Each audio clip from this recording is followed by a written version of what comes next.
और फिर से सभी प्रिय भाइयों और बहनों को बहुत-बहुत आभार प्रकट करना चाहते हैं क्योंकि हम एक बार फिर से प्रभु यीशु मसीह के नाम में आप सबके साथ जुड़ने के लिए प्रभु ने सहायता किया। We've been looking for the last few months at the subject of the cross and its effect on mankind and God's superintendence in the problem of sin that began way back in Genesis chapter 3. और इसलिए जिस प्रकार से हम लोग जब इस अध्याय को हमने जब आरंभ किया था, इस अध्ययन को जब हमने प्रारंभ किया था, तो क्रूस की महत्वपूर्णता को हम लोग देखते चले आ रहे हैं, देखने का प्रयास कर रहे हैं कि किस प्रकार से क्रूस का प्रभाव मनुष्य जाति के ऊपर और मनुष्य जाति के लिए किस तरह से प्रभावशाली हुआ। सो जिस विषय में हम लोग सीखते चले आ रहे हैं। And so we have tried to understand what the important issues are that believers should understand and know. And we came up with three important questions that every believer should be able to answer from the Word of God. And we'll look at those three in just a minute. और जिस प्रकार से हम लोग जब उसका अध्ययन कर रहे थे तो उसी के संदर्भ में हम लोग इस मोड़ पर आए कि तीन सवाल हमारे सामने खड़े हुए और हम उन्हीं तीन सवालों को जो बुनियादी सवाल हैं खड़े होते तो उनका जवाब हम लोग ढूंढने का प्रयास कर रहे हैं और आज भी हम वही प्रयास करेंगे। We spent several Thursday evenings looking at the first question, which is what happened when Adam sinned. The effect of Adam's sin, not only on Adam and Eve, but upon all of his progeny, his children, is answered in this question. We need to know the sin of Adam and how it affected the world and still affects the world. And our text is Romans chapter 5 and verse 12. और इसी के संदर्भ में हम लोग जब पहला सवाल को कुछ हफ्ते पहले हम लोगों ने देखा था और प्रयास किया था उसको सीखने का और जानने का, तो जिसके उपलक्ष्य में हम लोगों ने इस बात की चर्चा की थी कि क्या हुआ जब आदम ने पाप किया, और उसके उपलक्ष्य में हम लोगों ने इस बात को बड़े ही विस्तार रूप से गहराई से सीखने का और समझने का प्रयास किया था कि किस प्रकार से मनुष्य जाति का ऊपर आदम के जरिए जब उसने पाप किया था तो उसका प्रभाव क्या हुआ। आदम पापी था, उसने पाप करने के द्वारा वो पापी बना था, लेकिन बाकी जो मनुष्य जाति है वो स्वभाव ही से पापी होते हैं, जिसके उपलक्ष्य में हम लोगों ने रोमियो की पत्र उसका 5 अध्याय और उसका 12वीं आयत को जो है संदर्भित किया था। The second question that we began looking at a few weeks ago was the question, what happened when Christ died? The Lord Jesus Christ said in John chapter 19 and verse 30, it is finished. And in saying so, he referred to the work of the cross, the salvation provided for man, and the satisfaction of God with the work of the Lord Jesus. और इसलिए जो दूसरा सवाल इसी के साथ में हम लोगों ने जब प्रारंभ किया था तो वहां पर हम लोग इस बात को पढ़ते हैं कि जहां पर क्या हुआ जब प्रभु यीशु मसीह क्रूस पर चढ़ाए गए, जिसके उपलक्ष्य में हम लोगों ने यूहन्ना रचित सुसमाचार उसका उसका 19 अध्याय, यूहन्ना उसका 19 अध्याय और उसकी 30वीं आयत को देखा था, जहां पर प्रभु यीशु मसीह ने क्रूस पर अपने प्राण त्यागने से पहले ये कहा था, जब यीशु ने वह सिरका लिया तो वह पूरा हुआ कहा और प्राण त्याग दिए। One of the things that we have not touched on that is very important in regard to this question, what happened when Christ died, is the identification of ourselves with Christ in his death, burial, resurrection, ascension, and his being seated at the right hand of the Father. और देखिए इसी के उपलक्ष्य में एक और जो सबसे महत्वपूर्ण और खास बात है जिस पर हम लोगों ने ध्यान नहीं दिया था, और वो ध्यान वो बात यह है कि हमारी पहचान प्रभु यीशु मसीह के साथ उसके क्रूस पर चढ़ाए जाने पर, उसके मारे जाने पर, उसके पुनरुत्थान व तीसरे दिन जीवित हो उठने के विसंदर्भ में हमारी पहचान प्रभु यीशु मसीह के साथ किस प्रकार से उसकी समानता में हम लोग बदल जाते हैं, उसके विषय में हम लोगों ने ध्यान नहीं दिया था। It's a very difficult concept to understand, but our union with Christ in all of the work of the cross is significant and important for the effects of the cross to be distributed to everybody that believes in the Lord Jesus Christ. और इसके संदर्भ में ये बहुत ही ज्यादा जो है दुर्लभ बात है जिसको सत्यापित करना, सिद्ध करना बहुत ही कठिन विषय लगता है, क्योंकि जो कोई भी विश्वास करते हैं उनके जीवन में इस बात को किस तरह से सिद्ध किया जाए या इसका सामंजस्य बैठाया जाए, ये बड़ी दुर्लभ और कठिन बात लगती है। And so the Lord Jesus explains through the Apostle Paul in Romans chapter 6 that when Christ died, we as believers died as well. Galatians chapter 2, verse 20 tells us the same thing. I am crucified with Christ. और इसलिए मेरे प्यारे अजीजों, जब हम लोग प्रभु के भिन्न भिन्न जगह में अलग अलग पत्रियों में इस प्रकार के वचन लिखे हुए रहते हैं, तो हम वहां पर इस बात को सिद्ध पाते हैं। खास तौर से गलतियों की पत्री उसका 2 अध्याय उसकी 20 में, जहां पर प्रेरित पौलुस इस बात को कहते हैं कि मैं मसीह के साथ क्रूस पर चढ़ाया गया हूं और अब मैं जीवित ना रहा परंतु मसीह मुझ में जीवित है, और मैं अब जो शरीर में जो जीवित हूँ और तो उस विश्वास से जीवित हूँ जो परमेश्वर के पुत्र पर जिसे मुझसे उसने प्रेम किया और मेरे लिए अपने आप को दे दिया। सो प्रेरित पौलुस की गवाही को हम लोग देखते हैं कि अब मैं मसीह के साथ क्रूस पर चढ़ाया गया हूँ। And so it's an extremely important but very difficult concept to understand that God put us in Christ before the foundation of the world, so that when Christ died, I died. When Christ was raised, I was raised. When Christ was ascended into glory, I ascended. When Christ sat down at the right hand of the Father, I am seated with Christ in the heavenlies. And that concept is very difficult to comprehend, and we'll try to give an illustration to help us comprehend it.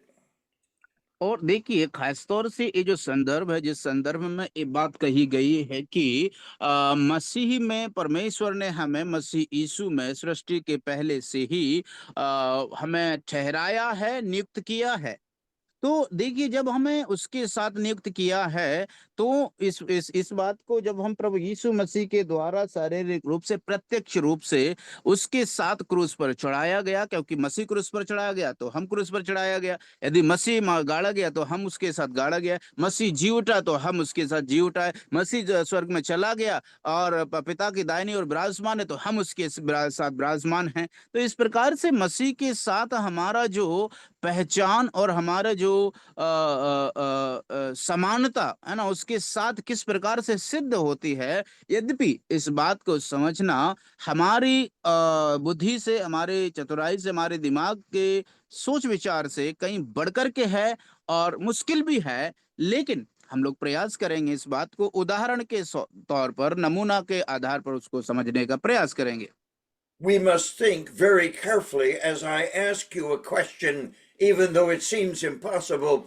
Please understand that the answer to these questions will help us understand what happened when we were placed into Christ, and when Christ went through the work of the cross, we were resident in him spiritually, because this was accomplished by God himself for our good and for our salvation.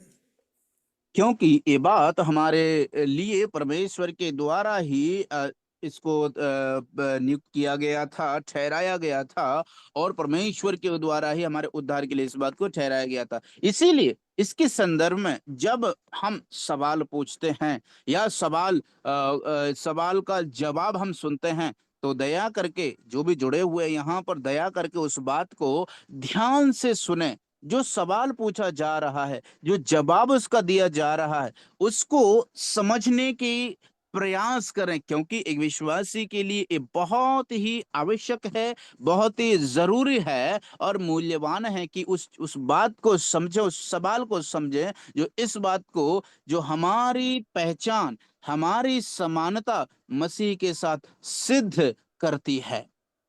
You may laugh, and I give you this question, but it is a serious question, and it is this: if your grandfather died at the age of 4 years old, who else died? और जिस प्रकार से अगर ये सवाल आपके सामने जब रखा जाएगा, तो आप हो सकता है उसके प्रतिपक्ष में आप हंसी आपको आएगी। आप, ये सवाल ये है कि मान के चलिए कि आपके जो दादाजी हैं, अगर वो 4 साल पहले खत्म हो जाते हैं, तो उनके साथ और कौन खत्म खत्म और कौन कौन खत्म हो जाता है? And so this is a difficult question, but you can easily and simply answer it by saying, I would have died if my grandfather had died at the age of 4, and I wouldn't be here. And that is a conclusive, a summary of what is happening when we are in Christ and Christ died. और देखिए, जो सवाल इस प्रकार से है कि अगर मान के चलो हमारे जो दादाजी हैं, अगर वो अगर 4 वर्ष की उम्र में ही अगर खत्म हो जाते, तो कौन कौन उसके साथ खत्म होता? यद्यपि ये जवाब देना हमारी कल्पना के परे है, और हमारी कल्पना के परे इसको हम सोच नहीं सकते, लेकिन अगर एक सामान्य जवाब दिया जाए इसका, तो जवाब ये होगा कि अगर दादाजी 4 वर्ष की उम्र में खत्म हो जाते, तो हम फिर पैदा ही नहीं होते, हम भी उनके साथ खत्म हो जाते, नष्ट हो जाते। तो ठीक वैसा ही मसीह यीशु के साथ हुआ, जब परमेश्वर ने हमें मसीह यीशु में सृष्टि से पहले सिरजा था। And so you are laughing at the question, but the question comes from a biblical experience. You remember in the book of Hebrews, it says that Levi, that is the son of Jacob, Levi paid tithes in Abraham in Genesis chapter 14. देखिए, यद्यपि आप जब आपने ये सवाल सुना तो आपको हंसी आया, लेकिन ये परमेश्वर के वचन के आधारित ये सवाल है।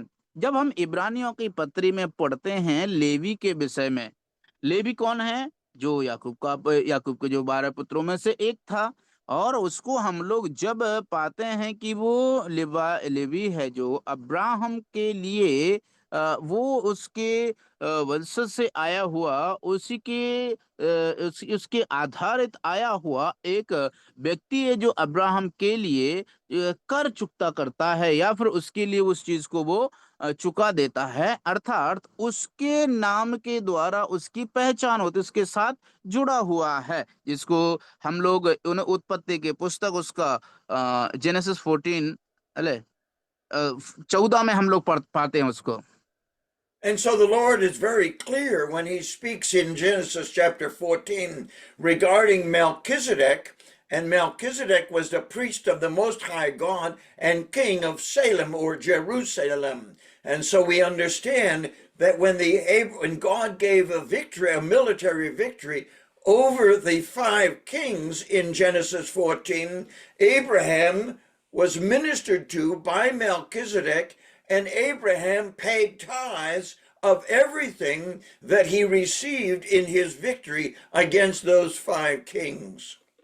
और देखिए मेरे प्यारे अजीज हो, जब हम लोग उत्पत्ति उसका 14 अध्याय में आते हैं, वहां पर हम लोग पाते हैं कि अब्राहम को परमेश्वर, जो सर्वशक्तिमान परमेश्वर है, वो उस परमेश्वर के लिए उस समय में जो महायाजक था उसका नाम था मलकीसदिक।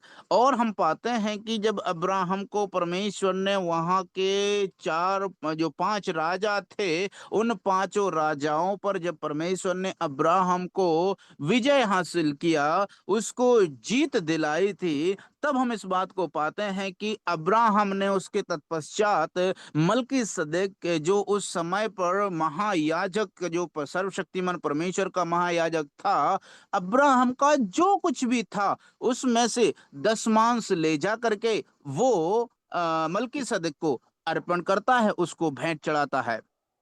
And so the Lord gives to us in the book of Hebrews from the author the reminder that when Abraham paid tithes to Melchizedek, it was as though Levi paid tithes through Abraham to Melchizedek, and therefore he glorified Melchizedek as a greater priest than Aaron.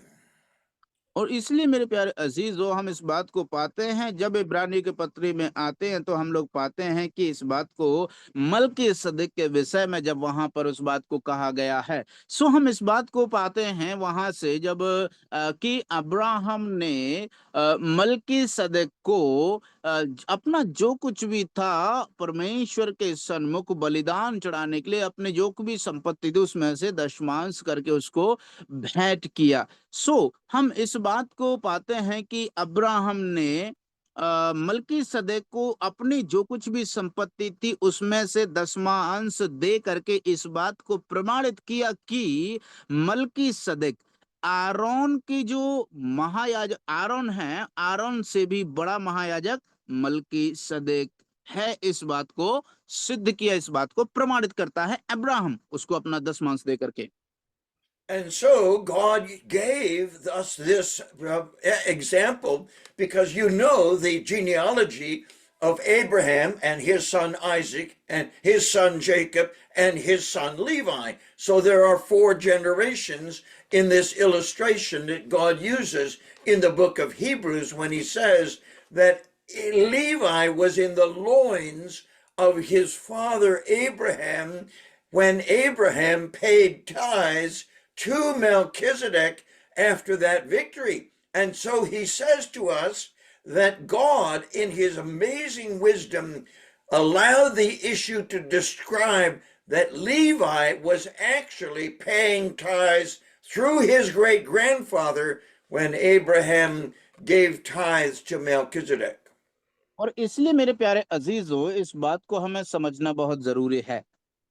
देखिए, हम इस बात को जानते हैं कि Abraham से लेकर के जो लेवी तक है वो चार पीढ़ियां हैं, क्योंकि हम लोग जानते हैं अब्राहम से इसहाक, इसका इसहाक से याकूब, याकूब से जो लेवी है। सो ये जो चार पीढ़ियां हैं, हम लोग इस बात को पाते हैं कि इन चार पीढ़ियों के अंतर्गत लेवी क्या है, जो परमेश्वर के द्वारा ठहराए गए याजकों का पद उनको दिया गया था। सो हम इस बात को पाते हैं, अब्राहम ने इस बात को सिद्ध करके दिखाया कि जो अब्राहम ने मलकीसदेक को जो अपना दसवांश देकर के इस बात को सिद्ध कर दिया था कि यद्यपि जो जो याजक हैं, लेवी है, वो उसको उसके प्रति देने के योग्य हैं, देने के लायक हैं, लेकिन अब्राहम ने जो उसके वंश से चार पीढ़ियां गिना गया लेवियों के, यहाँ पर हम आते हैं जब इस बात को सिद्ध पाते हैं परमेश्वर के द्वारा ठहराए, क्योंकि वो उन्हीं का वंश है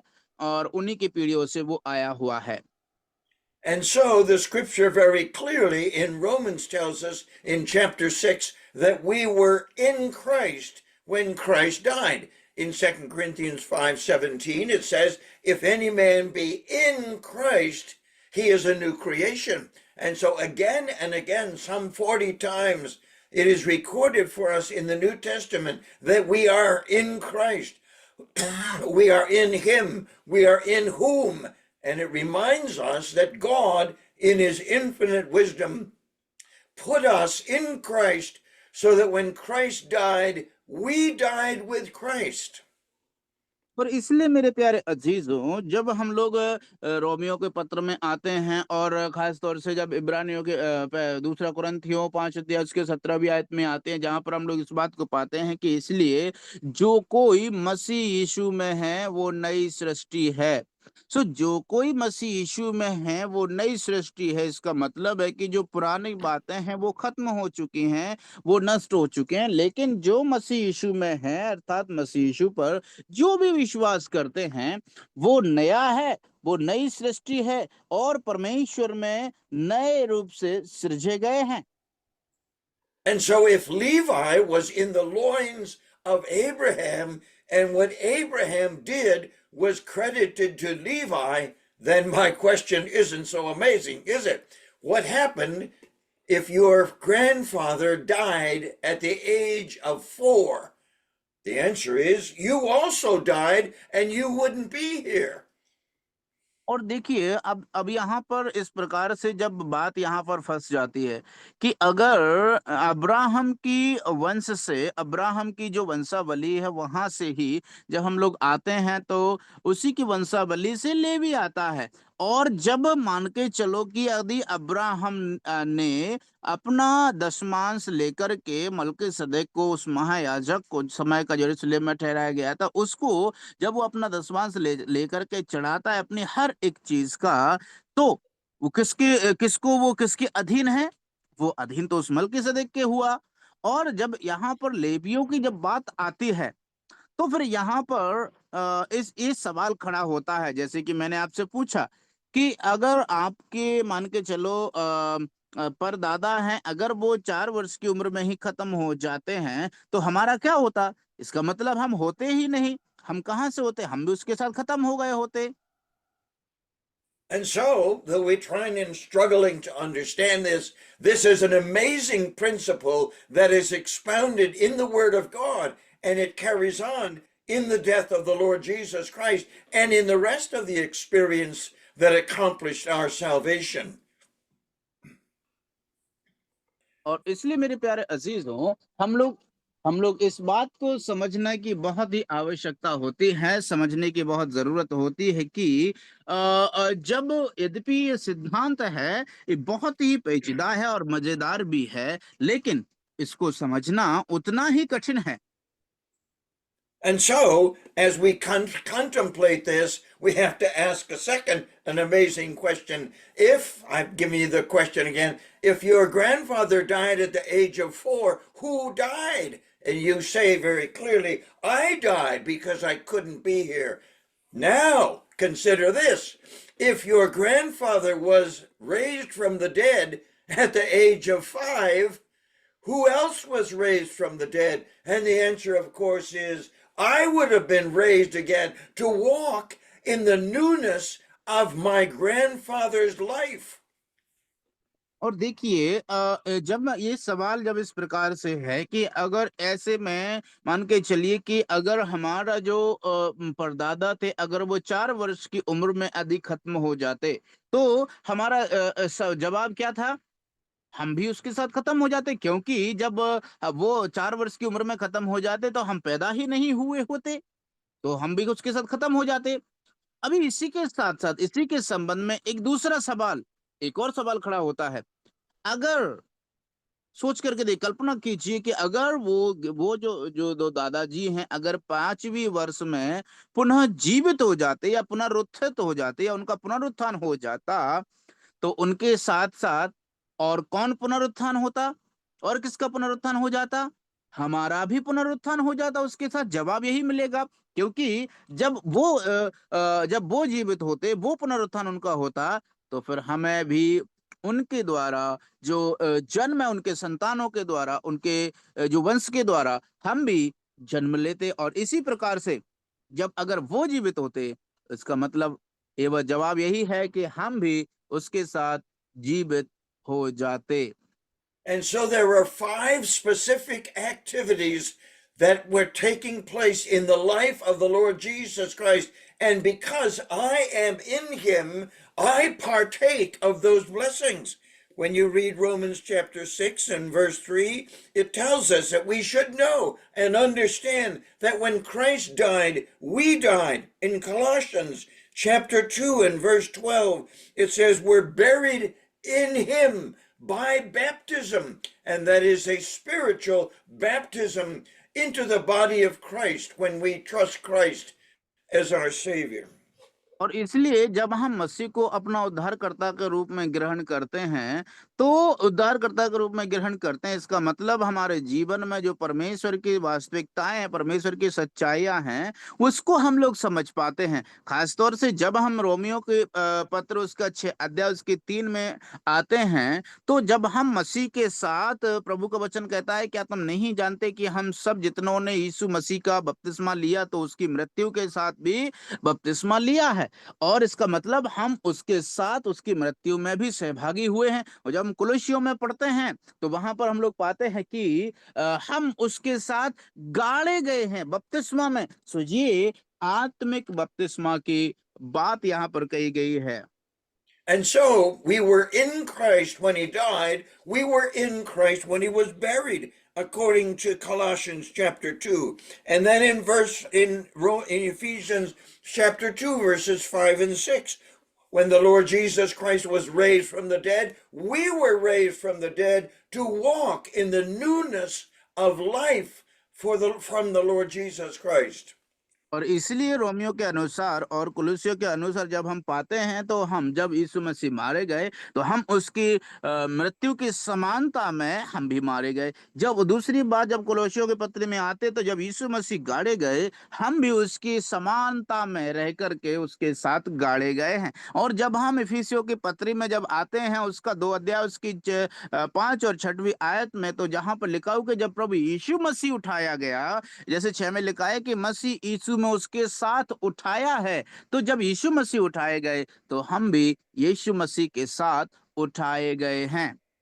So write down on your notes this important, amazing truth that when Christ died, I died. When Christ was buried, I was buried. When Christ was raised, I was raised. And we find in Ephesians chapter 2 and verse 6 that when Christ ascended, we ascended. And when Christ sat down, we sat down in a restful position because the work of the cross was accomplished and fully applied to me on the date of my salvation. और इसलिए मेरे प्यारे अजीजों, जब हम लोग जब इस अध्ययन को कर रहे हैं, तो दया करके इन बातों को ध्यान से लिख लें, लिख लीजिए इस बात को। ये बहुत ही वास्तविक और महत्वपूर्ण सत्य है। पहला, हम मसीह यीशु के साथ मारे गए, अर्थात उसकी मृत्यु की समानता में जब यीशु मसीह मारे गए, हम भी उसके साथ मारे गए। दूसरा, रोमियो के अनुसार और कुलुस्सियों के अनुसार हम पाते हैं कि यीशु मसीह जब गाड़े गए, हम भी उसकी समानता में उसके साथ गाड़े गए हैं। और And so तीसरा, it's so एक्सक्यूज मी, और तीसरा हम पाते हैं कि जब इफिसियों की पत्री उसका 2 अध्याय और 6वीं आयत में जहां पर लिखा हुआ है, और मसीह यीशु में उसके साथ उठाया, अर्थात जब यीशु मसीह उठाए गए हैं तो हम भी उसके साथ उठाए गए हैं। और वहां पर लिखा हुआ है स्वर्गीय स्थानों में उसके साथ बैठाया, अर्थात चौथी बात, जहां प्रभु यीशु मसीह बैठे हैं, हम भी उसके साथ बैठाए गए हैं। Yes sir, And the continue. Apostle Paul spends a whole chapter in 1 Corinthians chapter 15 telling us the importance of the resurrection and reminds us in other texts that if we had no resurrection of the Lord Jesus Christ, we would not be raised from the grave. We would still be in our sins. We would be of all men most miserable. And so the importance of the resurrection to us as believers is paramount in our understanding the work of the Lord Jesus Christ when he died on the cross and was buried and rose again and ascended and is seated at the right hand of the Majesty on high. और इसलिए मेरे प्यारे अजीजों, हमको इस चीज को समझना बहुत ही जरूरी है कि हम जब मसीह यीशु के साथ मारे गए हैं, गाड़े गए हैं, उसके साथ जी उठे हैं, उसके साथ प्रभु यीशु मसीह जब पुनरुत्थित होकर के पिता के पास पहुंचने के बाद में पिता की दाहिनी ओर जाकर के विराजमान हुए हैं, बैठ गए हैं, तो हम भी उसके साथ बैठाए गए हैं। जिस प्रकार से हम लोगों को प्रेरित पौलुस खास तौर से पहला कुरिन्थियों उसका 15 अध्याय में प्रभु यीशु मसीह के पुनरुत्थान की सामर्थ और उसका विवरण विस्तार से बताता है, सो हम लोग इस बात को पाते हैं कि वो परमेश्वर जो इस प्रकार से कार्य करता है, तो उसके विषय में बिल्कुल साफ साफ लिखा हुआ है। हम उसके साथ गाड़े गए हैं, हम मारे गए हैं, गाड़े गए हैं, जी उठे हैं। जब प्रभु यीशु मसीह स्वर्ग में उठाए गए हैं, हम उसके साथ जहां प्रभु यीशु मसीह पिता के दाहिनी ओर बैठाए गए हैं, हम भी उसके साथ बैठाया है। We cannot explain the importance of the resurrection. In fact, the Apostle Paul in Romans chapter 8, I think it's verse 34, he says that Christ died for us, and then he says, yea, rather, he has been raised from the grave. And that helps us understand the importance of the resurrection. And we should have the significant opportunity day after day to celebrate, not just one Sunday in the spring of the year, but every day to contemplate this amazing truth that when Jesus Christ was raised from the dead, I was raised from the dead to walk in the power of his new life. And it's made possible to me by faith in the Lord Jesus Christ and for my salvation.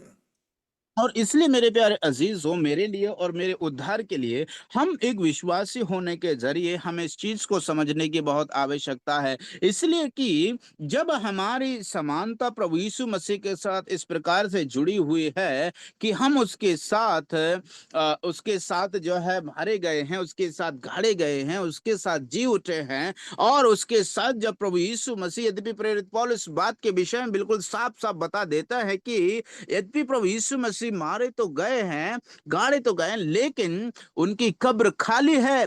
वो पुनरुत्थान होकर के मृत्यु के बंधनों में नहीं रहा, वरन वो जीवित हुआ है, और हम भी उसके साथ जीवित हुए हैं। जब प्रभु यीशु मसीह जीवित होने के बाद में पिता के पास गए हैं, पिता की दाहिनी ओर बैठाए गए हैं, हम भी उसके साथ बैठाए गए हैं।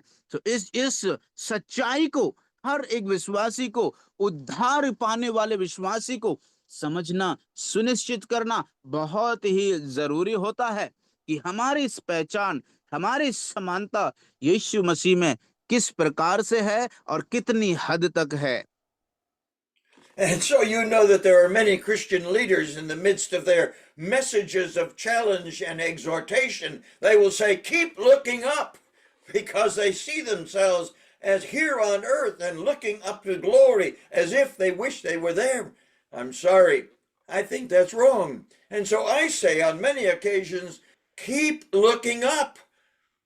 No, not keep looking up. Keep looking down, because we are seated with Christ, and we are seated in the heavenlies, and we look down on the life that we're living here on earth. And so I say, instead, I say, keep looking down from your position of glory and resurrection and all the other aspects of blessing that are mine. Preachers and teachers, when they're communicating the truth of God, and they will say to the believers, keep looking up, because they see themselves as living here on the earth and looking up to where Christ is. Rather than say that, I would say many, and have said many times, keep looking down, because I'm seated with Christ in the heavenlies. That is my position. And from that position, I can look down on where I am living, rather than being seeking to be where I am in Christ. देखिए मेरे प्यारे अजीजों, खास तौर से ये बात को, इस सच्चाई को कई प्रचारक जो है इस प्रकार से प्रचार करते हैं और इस बात को बताते हैं कि हमें जो है अपनी आंखें स्वर्ग की ओर लगाना है, उस परमेश्वर की ओर लगाना है। लेकिन ये बात मेरे साथ इसलिए नहीं होता हूँ क्योंकि प्रभु का वचन इस बात को हमें सिद्ध करके देता है कि हम मसीह यीशु के साथ स्वर्गीय स्थानों में उसके साथ बैठाए गए हैं। सो हम इस बात को विश्वास करते हैं कि हम मसीह के साथ मारे गए हैं, गाड़े गए हैं, तीसरे दिन जी मसीह के साथ, और मसीह जब स्वर्ग में गए हैं, पिता के दाहिने ओर जा बैठे हैं, तो जब हम उसके साथ स्वर्गीय स्थानों में बैठाए गए हैं तो हमें जो है स्वर्ग की ओर नहीं देखना है, वन हमें अपने जीवन को इस धरती पर किस प्रकार से हम बिता रहे। And so this produces another very important question, and one that I don't have an answer for. And the question is, when did God place me in Christ? When was I placed in a spiritual sense in Christ, so that whatever Christ went through, I went through with him? As it says in Galatians 2:20, I am crucified with Christ. Nevertheless, I live. Yet not I, but Christ lives in me. And so that verse tells us the very important truth that Christ lives in me and I live in Christ. When did God the Father put me in Christ for these blessings? और देखिए मेरे प्यारे अजीजों, इन सब आशीषों के लिए ठहराया है कि यीशु मसीह जी उठे, मैं उसके साथ जी उठा हूँ। यीशु मसीह बैठे हैं तो मैं उसके साथ बैठा हूँ। तो इसीलिए ये अद्भुत आशीष प्रभु तब ठहराई है क्योंकि हम इस प्रकार से अपने जीवन को पाते हैं कि जब मसीह स्वर्ग में बैठे हैं, हमारी पोजीशन ऊपर है, तो हमें वहाँ के उस पोजीशन की तरफ हम कहाँ हम चल रहे हैं, किस पर हम चल रहे हैं, उसको हमें देखना, उसको हमें पहचानना है। And so we have one help in Ephesians chapter 1, where we are told by the Apostle Paul, under the guidance of the Holy Spirit, that we were chosen in Christ before the foundation of the world. If that means that I was elected to the blessing and work of salvation, then it took place before time began, before the foundation of the world. I, the Apostle Paul, in Ephesians chapter 1. और हम देखते हैं कि कैसे जो इफिसियोस का एक अध्याय में है कि कैसे पौलुस वहाँ पे बोलते हैं कि हम मसीह के द्वारा कैसे बदले जा सकते हैं, हम मसीह के द्वारा कैसे बढ़ सकते हैं। In Ephesians chapter 1, the Apostle Paul says, we were chosen in Christ before the foundation of the world. And so this would tell us that before creation, God was active in providing for my salvation by placing me in Christ before creation took place. और हम देखते हैं कि इफिसियोस का एक अध्याय में कि वहाँ पे पौलुस बोलते हैं कि हमको प्रभु परमेश्वर ने जगत के बनने से पहले ही चुन लिया था। इसका मतलब हम देखते हैं कि जो परमेश्वर है वो जगत के बनने से पहले भी वहाँ पे उपस्थित थे और उसी कारण से उन्होंने वहाँ पे हमको चुन लिया और इस जगत को बनने से पहले ही। And so as we have looked at the work of salvation that took place in the cross on the Lord Jesus Christ, we can come to the conclusion that the great works of Christ on the cross took place in my life at the same time it took place in the life of Christ. और हम देखते हैं इसलिए जब हम उस क्रूस की तरफ देखते हैं जहां पर जब हमने उस पर विश्वास किया है और हमारा जीवन जब मसीह यीशु के साथ ठहराया गया है, तो हम लोग इस बात को समझ पाते हैं कि जब मसीह यीशु के साथ हमारे समानता, हमारे पहचान किस प्रकार से बनाई गई है। In Romans chapter 3 and verse 24, we are reminded that God in his infinite wisdom has set forth a redemption. In order that redemption might belong to me, he placed me in Christ, and I am redeemed by the work of Christ. और इसलिए मेरे प्यारे अजीज, जब हम लोग Romeo की पत्री उसका 3 अध्याय उसके 24वीं आयत में आते हैं, जहां पर हम लोग इस बात को पाते हैं, परंतु उसके अनुग्रह से उस छुटकारे के द्वारा जो मसीह यीशु में है सेत मेत धर्मी ठहराए जाते हैं। सो इसलिए जो अनुग्रह हमें मसीह यीशु में मिला है उस पर विश्वास करने के द्वारा, सो हम उसके द्वारा उसके जरिए से जो हमारा छुटकारा प्रभु यीशु मसीह के कारण हुआ है उसके साथ धर्मी ठहराए जाते हैं। We realize in Romans chapter 3 and verse 24 that being freely justified by his grace through the redemption that is in Christ. So again, the idea of my being justified was accomplished because I was in Christ when the death of Christ and the resurrection of Christ took place. और इसलिए मेरे प्यारे अजीजों, जब हम इस वचन को पढ़ते हैं रोमियो 3 का 24, जहाँ पे स्पष्ट लिखा है कि परंतु उसके अनुग्रह के उस छुटकारे के द्वारा जो मसीह यीशु में हमें सेतमेत धर्मी ठहराए जाते। सो यहाँ पर एक बार फिर से वो बात यहाँ पर दोहराई गई है कि फ्री में, है ना, निःशुल्क सेतमेत धर्मी ठहराए जाते हैं। सो हम यहाँ पर छुटकारे के द्वारा उस वचन को यहाँ पर सिद्ध होते हुए प्राप्त करते हैं। And so this important principle is one that needs to fill our mind so that we understand when we approach the worship of the Lord Jesus Christ in his death at the Lord's Supper, our mind can be filled with this amazing principle that God placed me in Christ sometime in the future and in the past. And he did that before the foundation of the world so that I would be able to partake of all the great works that were taking place when Christ died for my sin. और इसलिए मेरे प्यारे अजीजों, जब प्रभु यीशु मसीह मेरे पापों के लिए वहां पर जब क्रूस पर चढ़ाए जा रहे थे, क्रूस पर चढ़ाए गए थे, वहां पर जो कुछ भी कार्य, जो कुछ भी भाग प्रभु यीशु मसीह ने लिया है, यीशु मसीह के साथ साथ उसके छुटकारे के कारण, वो धर्मी ठहराए जाने के कारण मैं भी उनके साथ उनके हर एक कार्य में सहभागी हुआ हूँ। The understanding from the Word of God, both in Romans, Ephesians, Corinthians, and many other places, is that God in his sovereignty placed us in him, in Christ, so that we would partake of the blessings of the work of the cross. And it's an amazing principle that we're trying to understand. और इसलिए मेरे प्यारे अजीजों, परमेश्वर के वचन से जैसे कि हम लोग इफिसियों की पत्री हो गया है, कुरिन्थियों की पत्री हो गया, रोमियो के पत्र हो गया, और बाकी और भी कई ऐसे पत्रों से हम इस बात को, परमेश्वर के वचन को समझने का प्रयास कर रहे हैं कि हमारी समानता, हमारी पहचान मसीह यीशु के साथ जो सिद्ध हुई है।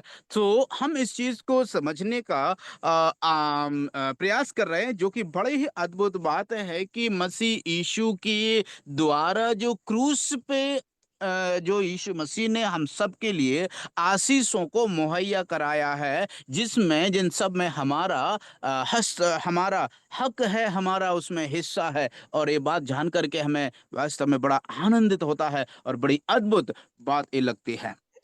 And again, as we looked last week at the idea that's described for us in 2 Corinthians 5:19, that God was in Christ reconciling the world unto himself, not imputing their trespasses unto us. And so God in Christ, when the cross was being accomplished, he was not imputing our sins against us. And in fact, God in his righteousness took the penalty of sin from the Lord Jesus Christ, applied it to us, and we then, as believers, are set free from the bondage of sin.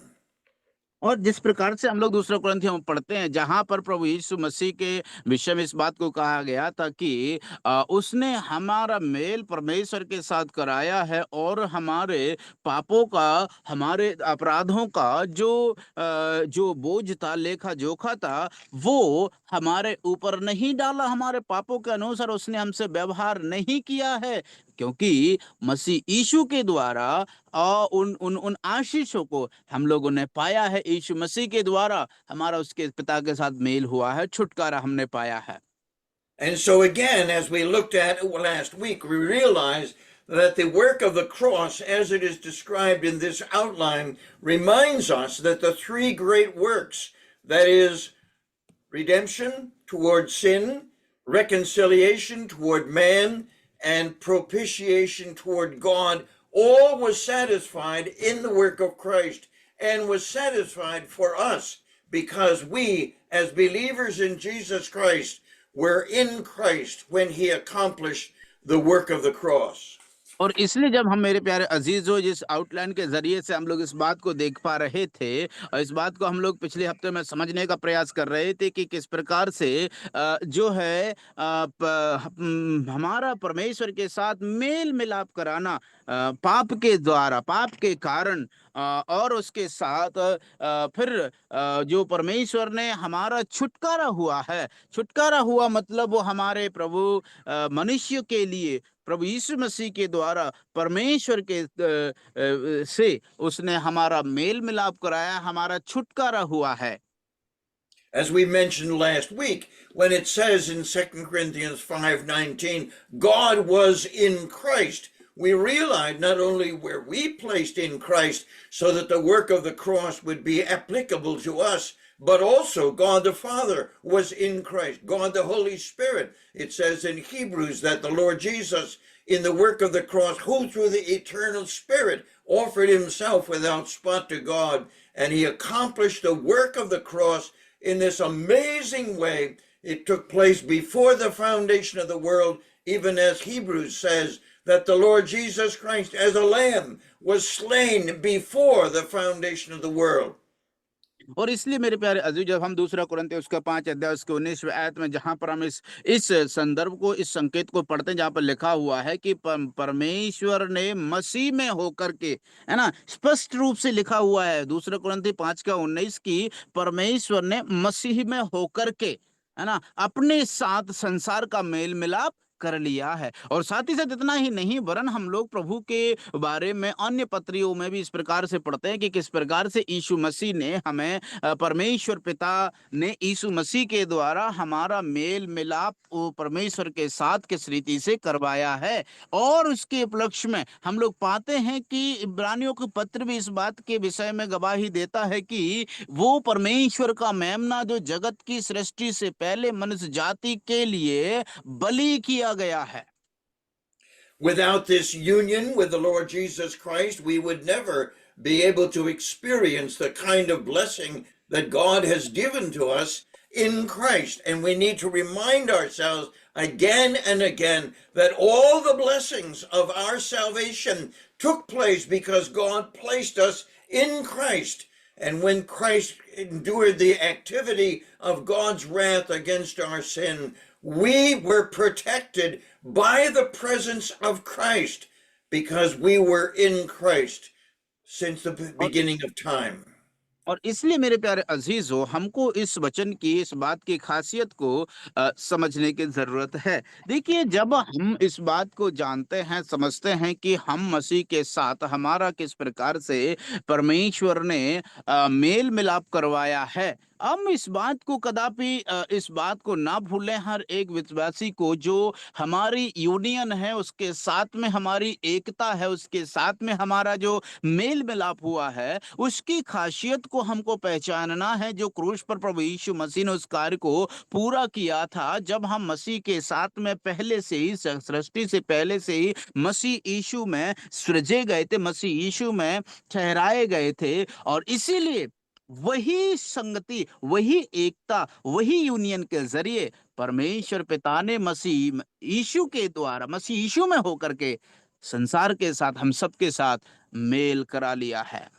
And so Romans chapter 5 and verse 10 adds to this and tells us that when we were enemies, we were reconciled to God by the death of his son. So before we trusted Christ as our Savior, before we began to understand our need of salvation, God in his infinite wisdom placed us in Christ so that the reconciliation was accomplished in us by God in a spiritual way, and it became effective the moment we believed the gospel.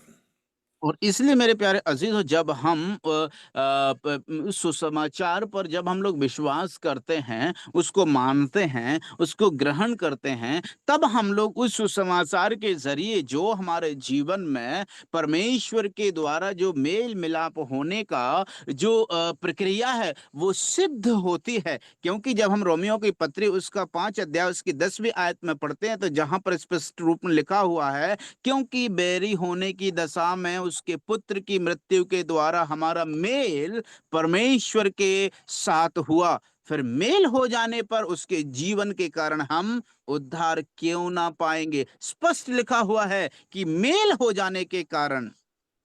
And so my question that began our study, if your grandfather died at the age of 4, who else died? You answer by saying, I died. And if I ask you again, if your grandfather was raised from the dead miraculously at the age of 5, who else was raised from the dead? And Romans chapter 6 says that I was raised from the dead because I was in Christ when he died and when he was buried, when he rose again, when he ascended into glory, and I'm still in Christ, seated at the right hand of the majesty on high. और इसलिए जो प्रारंभ में मैंने सवाल पूछा था, वही सवाल मैं एक बार फिर से दोहराऊंगा कि अगर हमारा जो मान के चलो जो परदादा है, अगर वो 4 वर्ष की उम्र में ही खत्म हो जाते, तो हम भी उनके साथ खत्म हो जाते, क्योंकि उसके उसके अलावा फिर आगे को बेल ही नहीं बढ़ पाती, हमारा जन्म ही नहीं होता है। अगर मान के चलो वो किसी भी तरह से परमेश्वर के बड़े चमत्कार से अगर वो 5वीं वर्ष की उम्र में 5वीं वर्ष की उम्र में अगर उनका पुनरुत्थान हो जाता, पुनर्जीवित हो जाते, तो कौन उसके साथ जीवित हो जाते? हम सब उसके साथ जीवित हो जाते, क्योंकि हम उनके द्वारा फिर उनके बच्चों और बच्चों से इस प्रकार से वो हमारे परदादा ठहरते। ठीक उसी प्रकार से प्रभु के वचन में हम लोग पढ़ते हैं, परमेश्वर में ने हमें यीशु मसीह में हम लोग ठहराए गए थे, बनाए गए थे, इसीलिए उनके साथ हम उसकी मृत्यु में, उसके गाड़े जाने में, उसके पुनरुत्थान होने में और पिता के दाहिनी ओर जाकर बैठने में हम सहभागी हुए हैं। हमारी जो पहचान उनके साथ सिद्ध होती है। And so amazing as this transaction is in the plan of God and his sovereignty, take these questions and put them on your paper and put them in your mind so it helps you to understand that when Christ died, I died. When Christ was buried, I was buried. When Christ was raised, I was raised. When Christ ascended, I ascended. When Christ sat down, I sat down. And I'm sitting with Christ in the heavenlies at rest from any work that is necessary for salvation, because Christ did it all when he said, it is finished.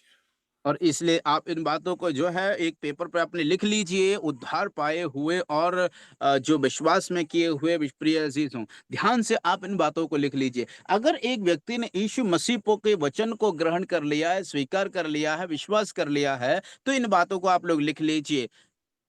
यीशु मसीह के साथ हमारा mail किस आधार पर हुआ है? देखिए, हमारी पहचान मसीह यीशु में किस प्रकार से थी कि जब मसीह यीशु में हम लोग सृजे गए थे, सृष्टि से पहले ठहराए गए थे, इसीलिए जब जब मसीह यीशु मारे गए, हम भी उसके साथ मारे गए। यीशु मसीह गाड़े गए, हम भी उसके साथ गाड़े गए। तीसरा, यीशु मसीह तीसरे दिन जी उठे, हम भी उसके साथ पुनरुत्थित हुए, जी उठे हैं। चौथी बात, जब हम जी उठे, जब प्रभु यीशु मसीह स्वर्ग में उठाए गए, असेंडेड, तो हम भी उसके साथ उठाए गए हैं और पिता की वो दाहिनी ओर जाकर के बैठे हुए हैं, हम भी उसके साथ स्वर्गीय स्थानों में बैठाए गए हैं। और इन सब के अलावा और कोई भी बात और कोई भी जो पहचान एक विश्वासी की प्रभु यीशु मसीह के साथ उसकी समानता में ठहरती है, मैं समझता हूं कि हम विश्वास के द्वारा उद्धार पाए हुए व्यक्ति को इस बात को सुनिश्चित कर लेना है कि हमारी पहचान, हमारी सहभागिता कितनी हद तक, किस रीति से प्रभु यीशु मसीह के साथ हुई है, यीशु मसीह के द्वारा परमेश्वर पिता ने की है। And so this is a great mystery for us to contemplate and think about and realize that it's beyond us. As we are told in Romans, oh, the depth of the riches, both of the wisdom and knowledge of God, how unsearchable are his judgments, his ways past finding out. To think that I am in Christ, and when I believe the gospel, Christ is in me, and the blessing of the work of the cross accrues to me by faith, when I acknowledge my sin and realize that Christ has died as my substitute, as my Redeemer, and as my Savior. और इसलिए मेरे प्यारे अजीजों, हमें इस बात को इस रहस्यमय सच्चाई को समझ पाना हमारे लिए बड़ा कठिन होगा, क्योंकि प्रभु का वचन इस प्रकार से कहता है कि इसके प्रभु के वचन और उसका ज्ञान और उसकी बुद्धि और उसकी प्रवीणता कितनी ही अगम्य है ना, बुद्धि के स्रोत, और उसको समझ पाना कितना कठिन है। इसलिए हर एक विश्वासी को इस बात को समझना बहुत जरूरी है, इस बात को पहचानना बहुत जरूरी है कि इस जब मैंने यीशु मसीह के वचन को, उद्धार के वचन को ग्रहण किया, उस पर विश्वास किया, तो जो क्रूस की आशीषें हैं, क्रूस के द्वारा यीशु मसीह ने हर एक विश्वास करने वाले के लिए दी हैं, उन सब में मेरी पहुंच, मेरी सहभागिता किस प्रकार से हुई है, इस चीज बात को सुनिश्चित करना है। And so I hope you are enriched by this study and understand that what God has done on our behalf is for our good and for His glory.